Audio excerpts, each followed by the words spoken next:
Olá a todos e todas, eu gostaria de cumprimentá-los e agradecer aos organizadores do 8º Encontro Paranaense de Engenharia de Alimentos e da 7ª Semana Acadêmica de Engenharia de Alimentos da Universidade Federal da Fronteira Sul pelo convite para poder conversar um pouquinho com vocês sobre compostos fenólicos.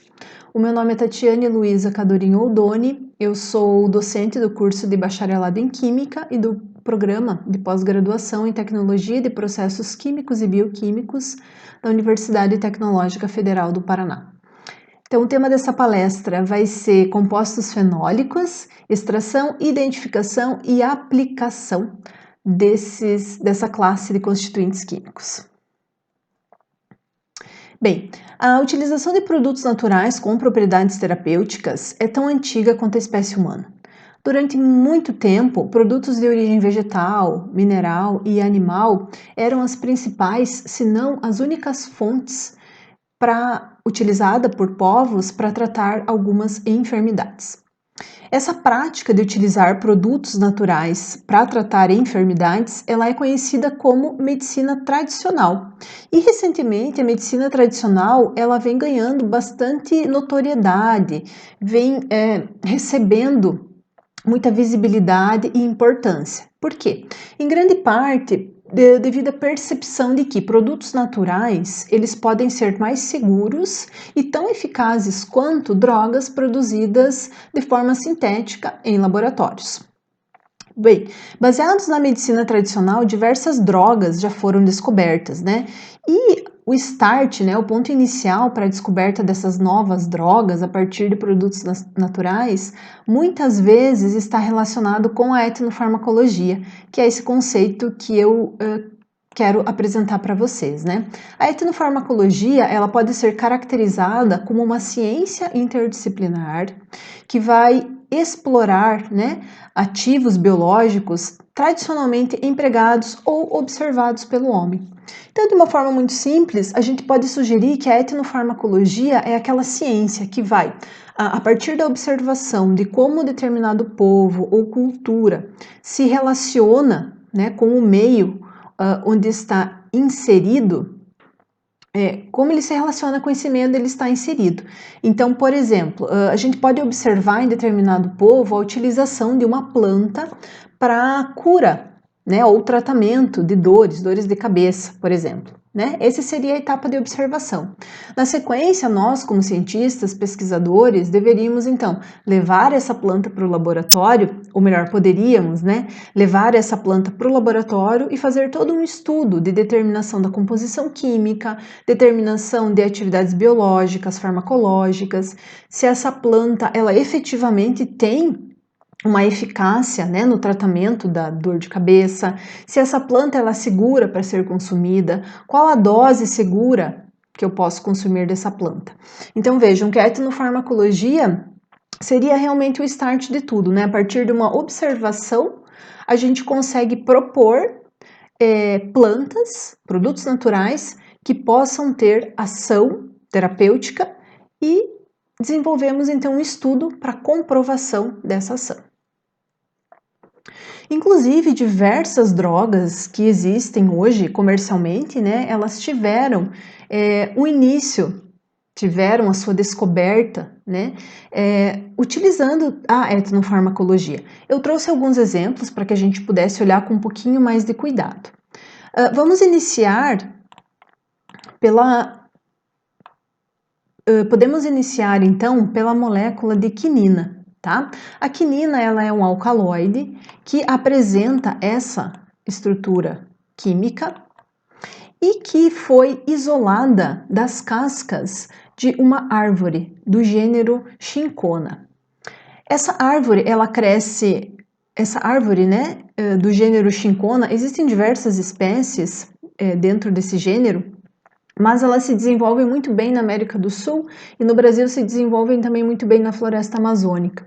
Então, ainda no século XVII, os primeiros missionários que chegaram até o Brasil perceberam que a utilização do pó das cascas dessa árvore do gênero Chinchona, ela possuía ação antimalárica.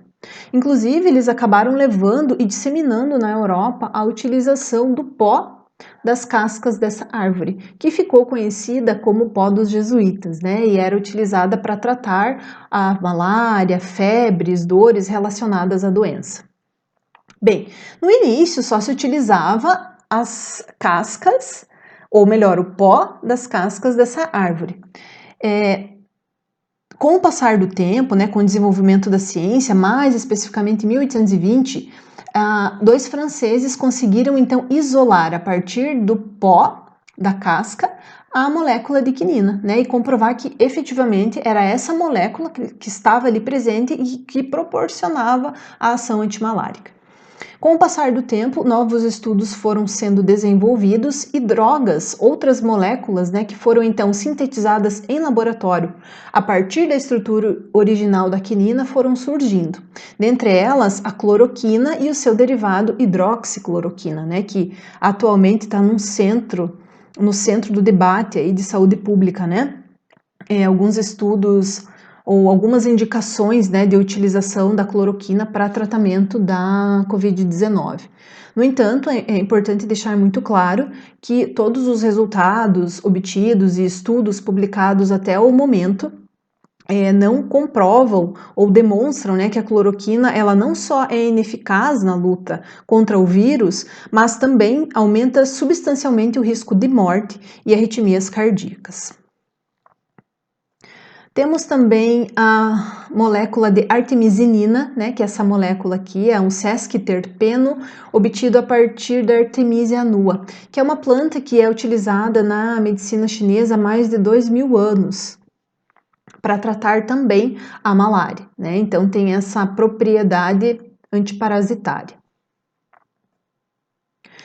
Inclusive, uma cientista chinesa, a Yu Tu, ela pesquisou por bastante tempo a erva, né, Artemisia annua, que era apontada como um agente antimalárico na medicina tradicional, e ela conseguiu isolar a artemisinina, que é justamente o princípio ativo, aquele componente que vai estar presente na planta e que vai ser responsável pela atividade antimalária. Inclusive, ela conseguiu identificar, sintetizar em laboratório a artemisinina e, a partir desses estudos, ela ganhou o Nobel em 2015 de Medicina e Fisiologia.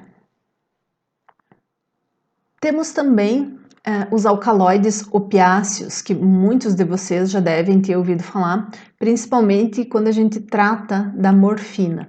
A morfina, ela é um alcaloide obtido a partir da papoula, né?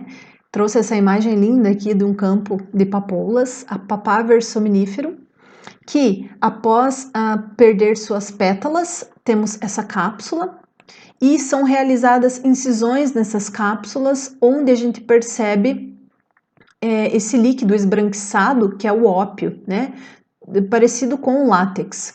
E a partir desse líquido, do ópio, é que a gente obtém então as substâncias naturais opiáceas, como a morfina e a codeína. Diversos estudos já foram realizados em laboratório com o objetivo de tentar sintetizar novas moléculas que também tenham um efeito terapêutico semelhante à morfina, sem causar dependência. No entanto, até o momento, nenhum resultado, nenhum estudo ainda obteve sucesso. Inclusive, destaco para vocês um estudo que foi realizado há bastante tempo já, em 1894, com uma molécula, né, produzida a partir da morfina, que era diacetilmorfina, e que foi utilizada pela empresa Bayer para tratar doenças, né, principalmente a tosse. E a eficiência foi tão grande e ela foi considerada uma droga tão eficaz que ela foi definida como uma substância heróica, né? E aí que a gente tem o nome, triste origem do nome heroína. Trago também a planta Salix alba, utilizada também já há bastante tempo para tratar dores do corpo, principalmente as cascas da árvore, né, da Salix alba, mais conhecida como salgueiro. Com o passar do tempo, descobriu-se que o componente presente e responsável por essa atividade era a salicilina, né, que tem essa estrutura química aqui que eu apresento a vocês. Diversos estudos também foram realizados a partir da salicilina, de modificação estrutural, e chegou-se então ao tão conhecido ácido acetil salicílico. amplamente utilizado nos dias de hoje e que, inclusive, em 1950, né, entrou para o livro dos records, para o Guinness Book, devido ao fato de ser a droga mais popular comercializada no mundo todo. Então vejam, diversos exemplos, na verdade, alguns poucos exemplos de drogas utilizadas, descobertas, utilizadas no passado e que são utilizadas ainda hoje para tratar doenças ou que foram o start, né? A partir de determinadas moléculas foram sintetizadas novas em laboratório com potencial aplicação e distribuição para a população, né? Então, diversos produtos, diversas drogas com origem em produtos naturais. Trago para vocês também, para a gente ter uma noção um pouco mais concreta de números, né? Novas drogas que são produzidas a partir de produtos naturais. Esses dois pesquisadores, o David Newman e o Gordon Craig, eles trabalham desenvolvendo reviews e avaliando o número de novas drogas que surgem, que são comercializadas, que têm origem em produtos naturais. A última revisão que eles realizaram foi essa revisão que ela abraça, né, os anos de 1981 até 2019.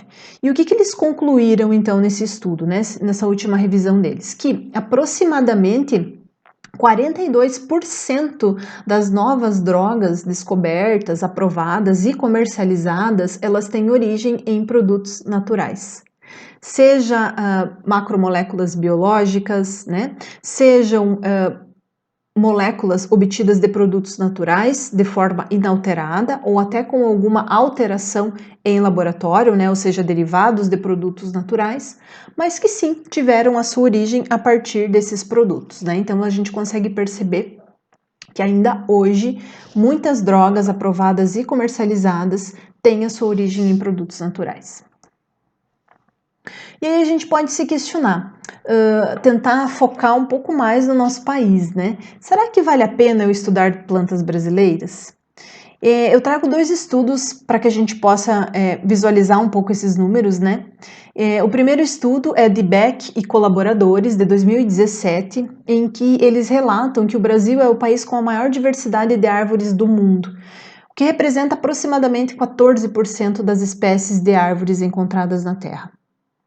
Messias e colaboradores 2015 ainda indicam que entre as plantas existentes, estima-se que pelo menos metade delas apresentem alguma propriedade terapêutica.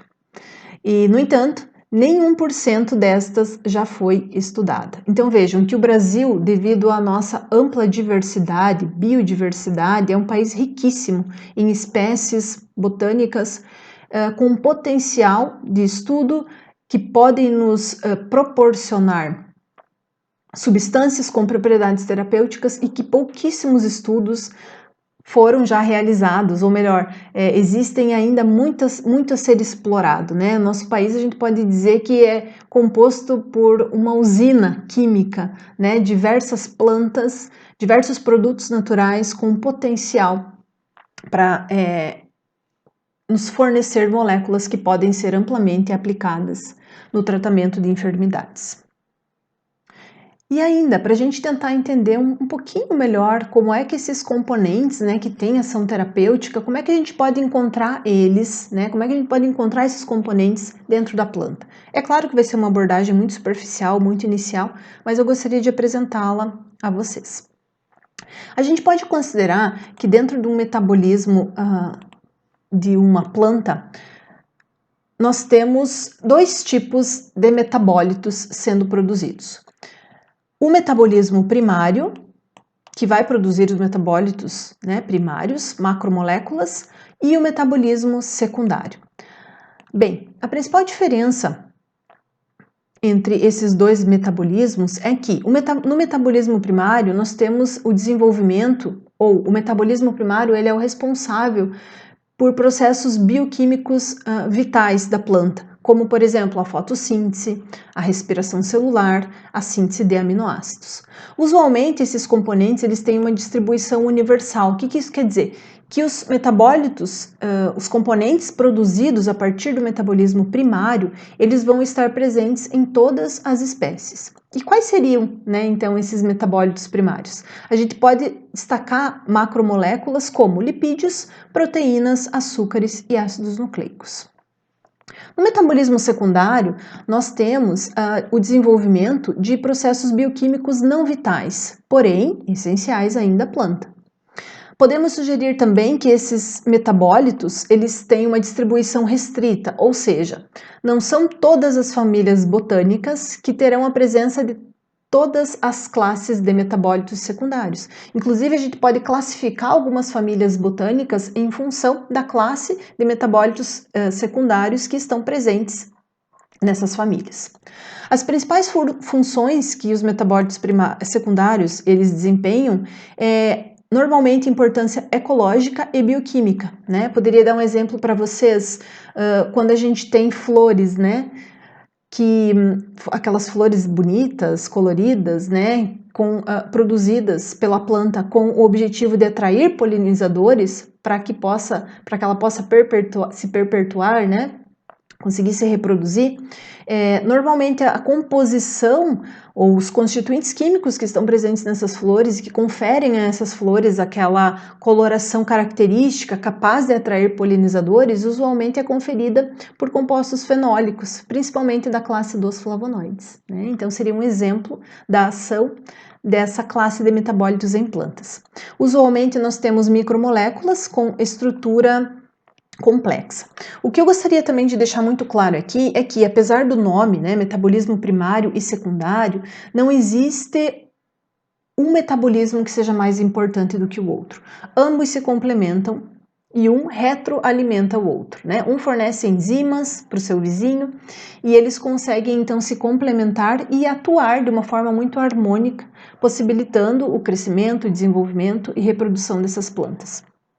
A gente pode dizer que, inclusive, é o meio que as plantas têm de suportar as adversidades que existem no meio onde ela está e também se comunicar com o meio, né, para superar essas adversidades, né? Seria a interface que a planta tem para se comunicar com o meio, porque diferente dos animais, as plantas são sésseis, né, elas não se movimentam, obviamente, né, mas precisa ter então um mecanismo que permita essa comunicação da planta com o meio onde ela está, e o metabolismo da planta, né, ele permite então essa comunicação, essa interface da planta com o meio. Alguns estudos mais recentes, inclusive, estão chamando o metabolismo secundário de metabólitos especializados, né, justamente para tentar caracterizar a importância dessa classe de componentes químicos. Eu vou trazer para vocês as principais classes de metabólitos especializados que nós podemos encontrar em plantas. O nosso foco será em compostos fenólicos, no entanto, eu gostaria de apresentar outras duas classes que são bastante encontradas em plantas e que têm muita importância. Começo pela classe dos terpenos, tá?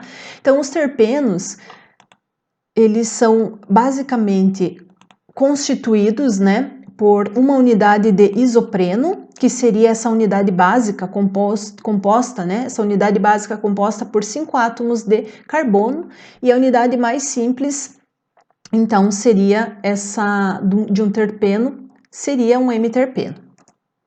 Temos também os monoterpenos, que são constituídos por 2 unidades de isopreno, ou 10 átomos de carbono, como, por exemplo, o citronelol.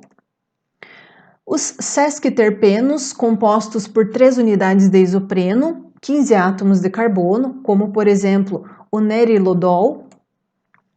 Diterpenos, compostos por 4 unidades de isopreno, 20 átomos de carbono, como a forscolina.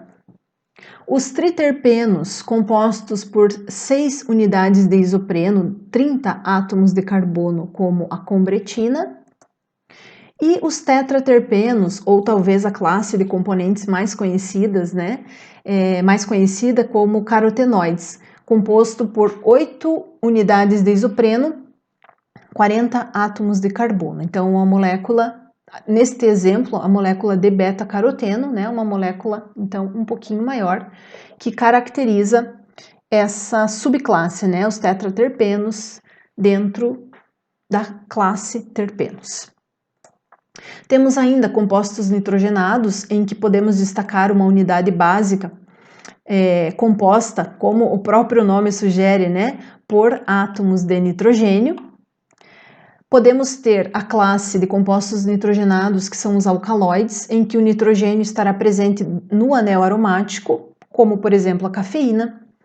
Os glicosinolatos, em que o nitrogênio estará fora do anel e teremos também a presença de átomos de enxofre, nesse caso uma molécula glicosilada, ou seja, uma molécula de açúcar, então, ligada à estrutura.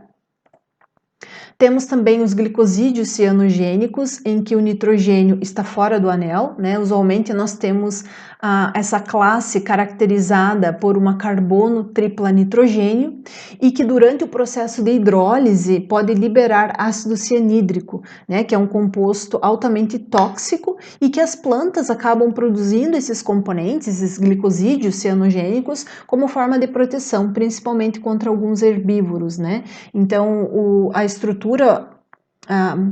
o glicosídeo cianogênico por si só, ele não tem um efeito tóxico. No entanto, quando o herbívoro consome a planta, né, que produz esse glicosídeo, durante o processo de metabolismo, enzimas, né, são liberadas, ocorre a hidrólise da molécula e libera-se o ácido cianídrico, que pode matar o herbívoro por asfixia.